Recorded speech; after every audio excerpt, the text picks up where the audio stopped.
So a fire weather watch has been issued 8 a.m. to 8 p.m.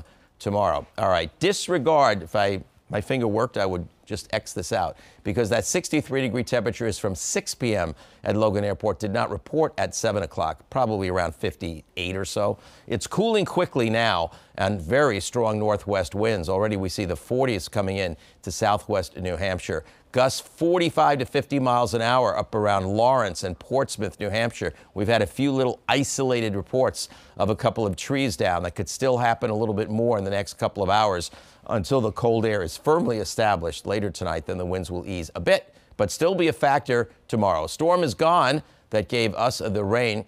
A few flurries now in far northern New England in the mountains, letting you know chilly air is working in. So clear, windy tonight. Wind chills in the 20s by late tonight, and the actual temperature close to freezing in Boston and upper 20s to around 30 in our distant northern and western areas. Tomorrow, bright day, but a breezy to windy day and quite a bit cooler than today. Instead of the 65 that Boston had, I'd say right around 50 tomorrow. So 15 degrees cooler across the region for tomorrow. There you see the clear skies, however. Now, we stay clear right on through Thursday night, and we start Friday with some partial sun. But look what happens as Friday goes along. Clouds quickly come in, and a bit of snow or mix could start up in the Berkshires or the Worcester Hills. But here in eastern Mass, it mainly will be rain on Friday night. Here's a look. See how there's mix or snow up in southern New Hampshire early Friday evening?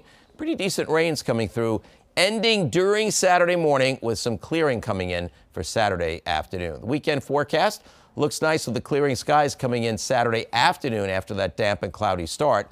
And then Sunday's an interesting day. It looks pretty nice. I have 59. That's to represent most of the area, but Boston itself will be cooler because a sea breeze will kick in. But Bedford could be 59 on Sunday, for example. Boston at Logan could be like 49. All right, there's your next 7 days. More wet weather. Another round is likely to come in by Monday of next week, which hopefully will exit by early Tuesday at the latest to allow the Red Sox home opener to be played. And hopefully by that time, the Red Sox will have woken up. That's the story for now. I'm meteorologist Harvey Leonard.